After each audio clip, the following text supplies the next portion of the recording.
പുത്തൻപീടിക പുളിപ്പറമ്പിൽ ശ്രീ കുരുംബ ഭഗവതി ക്ഷേത്രത്തിലെ തോറ്റംപാട്ട് മഹോത്സവത്തിനോടനുബന്ധിച്ച് ബുധനാഴ്ച രാവിലെ മുതൽ അഭിഷേകം, ഉഷപൂജ, നാരായണ മുത്തപ്പന് രൂപക്കളം, വൈകിട്ട് ദീപാരാധന, തായമ്പക എന്നിവ നടന്നു.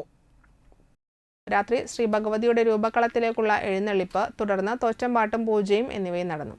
പുലർച്ചെ കളത്തിൽ നൃത്തം, തുടർന്ന് ഗുരുതി തർപ്പണം എന്നിവയും നടന്നു. പുള്ളവൻ പാട്ടിന് ചേർപ്പ് ശ്രീഭദ്ര നാഗക്കളം എഴുത്തുപാട്ട് സംഘവും, കളമെഴുത്തുപാട്ടിന് വി.ആർ. ഹരിദാസും സംഘവും, ചെണ്ടമേളത്തിന് ഇരിങ്ങാലക്കുട രാജീവ് വാര്യരും സംഘവും നേതൃത്വം നൽകി.